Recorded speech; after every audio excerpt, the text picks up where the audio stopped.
Eu queria agradecer pelo convite, né? Por poder explicar a respeito, pela segunda vez, né, na RDCTV, a respeito do Mindfulness, né? Uma prática que eu utilizo para a minha vida, utilizo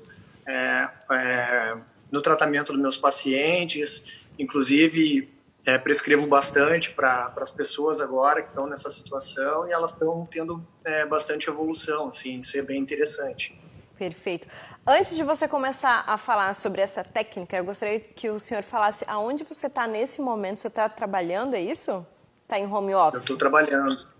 Eu estou numa UPA, né? Eu pedi para minha colega ali, já que está com um movimento muito baixo, para segurar um pouquinho as pontas, para eu poder vir aqui conversar com vocês. Que bom que está baixo o atendimento na UPA hoje. Isso é uma notícia boa, doutor. Sim.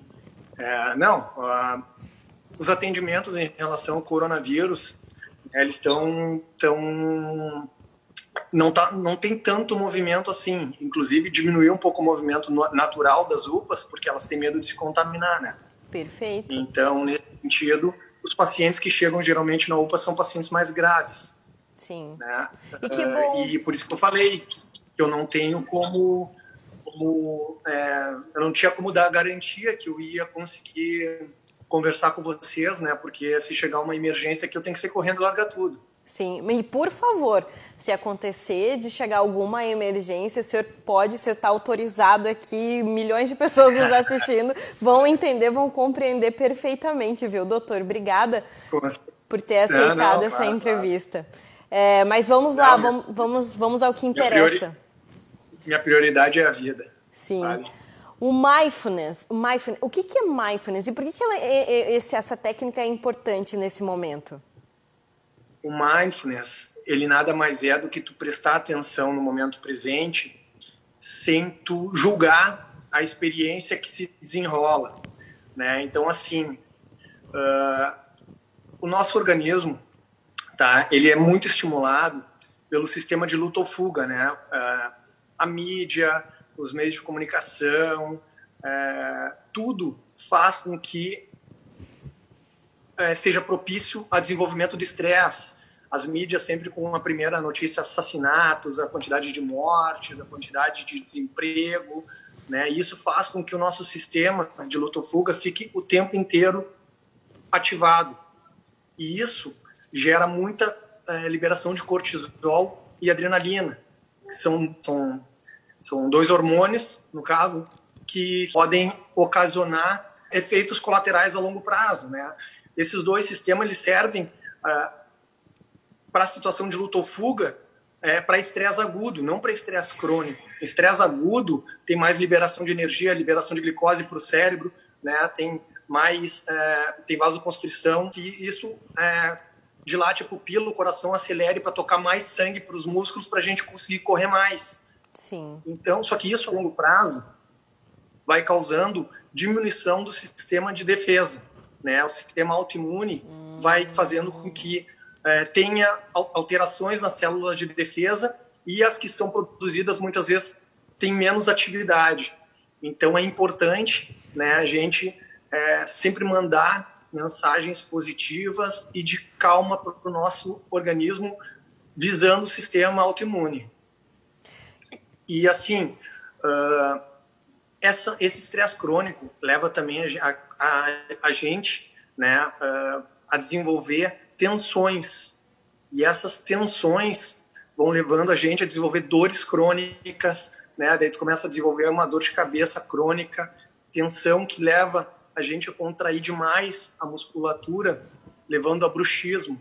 E o mindfulness, como tu presta atenção através de algumas técnicas, inclusive das sensações do corpo, da autoconsciência corporal, tu consegue reconhecer quando o teu corpo está tenso, está agitado, está triste, antes de tu começar a desenvolver pensamentos que te levem a mais tristeza, a mais sofrimento, a mais tensão, a mais desespero. Sim. Porque a postura do teu corpo, ela vai determinar os teus pensamentos. Se tu fica um dia inteiro cansada, trabalhou muito, numa postura ruim, o teu corpo vai passar uma mensagem para o teu cérebro de que tu tem que estar triste por algum motivo. E automaticamente tu vai desenvolver pensamentos que busquem links para justificar a tua postura corporal. Então, o autoconhecimento do teu corpo como um todo faz com que tu consiga perceber antes de entrar numa coisa que a gente chama de espiral de sofrimento, que é a tensão, desenvolve dor, que desenvolve tensão, que desenvolve pensamento, que vai piorando e vai catastrofizando tudo. E esse momento que a gente está vivendo está passando essa imagem o tempo inteiro para nossa cabeça, né? Está passando essa imagem, essa mensagem, tá tudo que a gente está realmente em situação de perigo o tempo inteiro. Então, quanto mais paz tu trouxer para o teu corpo e mais consciência corporal tu trouxer para o teu corpo, mais tu vai conseguir agir, né? Quando precisa agir de forma consciente, não de forma automática, né? Tu vai conseguir passar uma mensagem de paz para o teu cérebro, porque a técnica do mindfulness ela envolve a respiração também, principalmente, e através da respiração é como a gente como é que eu posso te dizer?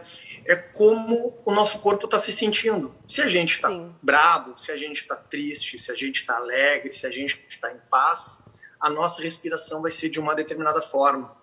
Então, a nossa respiração, ela guia o nosso corpo e a nossa mente, e inclusive os nossos pensamentos. Que interessante. Então, a técnica do mindfulness, ela pode ajudar muito nisso, porque tu consegue controlar até os teus próprios pensamentos, que nesse momento de dúvida, de tensão, muitas vezes ficam incontroláveis e fica só catalisando e levando ao desespero.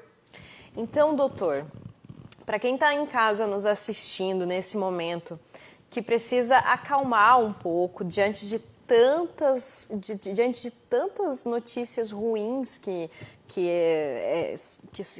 a gente vê na mídia, infelizmente, com relação à pandemia, para essas pessoas acalmarem um pouco, para testar fazer os exercícios em casa, qual é a principal dica que o senhor daria agora, nesse momento, para que elas comecem a fazer já algum tipo de exercício em casa mesmo? Tem alguma técnica que a gente pode passar? Tem.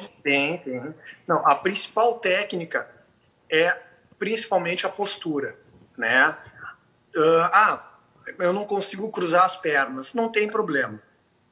Tu tem que estar numa postura que tu se sinta confortável e ao mesmo tempo ativo, né? Tu tem que estar com a mente consciente, né? Tu não pode relaxar a ponto de acabar dormindo. Por isso que eu não recomendo fazer deitado. Sim. Tá? Mas também tem técnicas deitadas. Então pode ser sentado numa cadeira, sentado no sofá, sentado na poltrona, sentado de uma forma que a tua coluna tenha uma estabilidade, tá? Ela não pode ficar toda torta porque tu pode sentir um pouco de dor. Sim.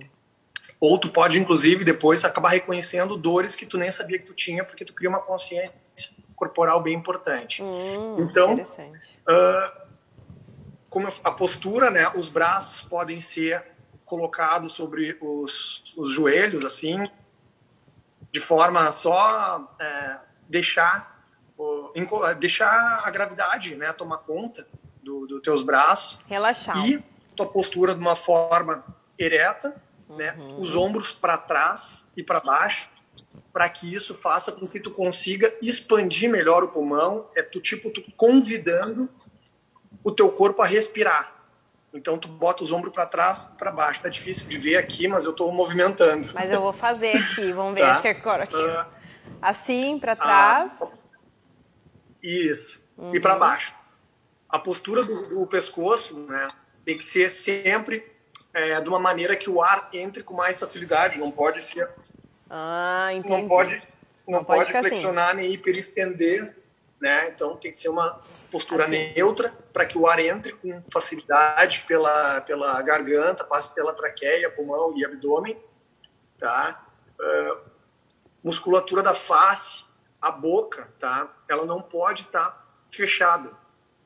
Ela tem que estar semi-aberta, com a língua repousando na parte inferior. Então, é mais ou menos assim. Tá? A face tem que estar tranquila, tem que estar, principalmente as pálpebras, elas têm que estar, não pode fechar com força. Se fechar com força, tu vai ver que às vezes ela começa a picar, inclusive a pálpebra, começa não é palpitar, tremer? a pulsar. Ela fica pulsátil se tu tá com muito estresse e fecha com muita força. Então, só deixar as pálpebras descansar. Mas não de olho assim, fechado, doutor? Durante a respiração, tá, é importante que quando tu puxar o ar, né, na inspiração, tu tem que projetar o abdômen. Tá? Na inspiração, tu projeta o abdômen para frente. Tu pode colocar a mão no abdômen para sentir ele indo para frente. Tá? Então, tu projeta o abdômen e depois o tórax.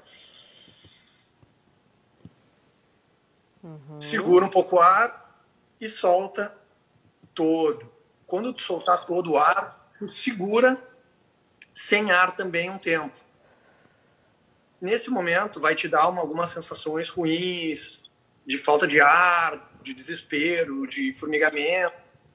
Aceita. Fica tranquilo. Isso vai mudar quando tu começar a respirar de novo. Não entra em desespero. Porque esse tipo de consciência é importante quando tu realmente tiver falta de ar. Porque tu vai ter uma consciência maior, inclusive, do que é a ansiedade, do que é a falta de ar realmente. Né? Então, neste momento, né, desse estresse muito importante, quando tu faz essa técnica, que tu infla o abdômen e tu fica segurando sem ar, tu estimula um sistema nervoso que a gente chama de parasimpático. Esse sistema nervoso parasimpático, ele é o que serve para acalmar o nosso instinto de luta ou fuga, que é o simpático. Tá? Então, o parasimpático, por si só, vai fazer com que a tua frequência cardíaca diminua, a tua pressão arterial diminua e vai te dar uma sensação de relaxamento, uma sensação de bem-estar. Até uma tonturinha tu pode sentir. Entendi. Então, é muito importante essa técnica tu fazer de forma adequada para que tu tenha estímulo desse nervo. Por isso que eu bato tanto o pé em relação à respiração. Certo. E durante quanto tempo a pessoa pode ficar fazendo? É uma espécie de meditação, né, doutor? Quanto tempo? Sim. A meditação, né, não tem um tempo pré-determinado. O teu organismo, cada organismo responde de uma forma diferente. Os estudos falam que acima de 11 minutos tu começa a ter já um estímulo da glândula pineal. Então, eu gostaria de agradecer, essas dicas foram muito essenciais para quem está em casa. A gente aqui no programa, a gente traz as informações sobre a pandemia, sobre o número de casos, número de mortes, mostramos tudo o que acontece, mas também mostramos esse outro lado, que é o lado onde a gente pode estar auxiliando a sociedade, mostrando também como você pode tá tendo técnicas e aperfeiçoar, igual o senhor vem mostrando pra gente essas técnicas. Você que está na linha de frente aí, trabalhando, né, dia a dia, enfrentando essa pandemia, e agradecer não só pelas suas dicas que você veio trazendo pra gente sobre o mindfulness, né, como também agradecer por você estar aí trabalhando, né, desempenhando esse papel tão importante que são os médicos para a nossa sociedade, vocês que estão do lado de pacientes com a Covid-19, estão aí batalhando nesse dia a dia, parabéns. Apesar de hoje ser o dia do jornalista, eu quero te parabenizar, porque tudo isso que vem acontecendo, eu tenho certeza absoluta que os médicos são os nossos maiores super-heróis, claro. Muito obrigado, Marina. Eu que queria agradecer o convite. E assim, eu tenho meu perfil no Instagram, né, que é o doutor.pierreplenamente.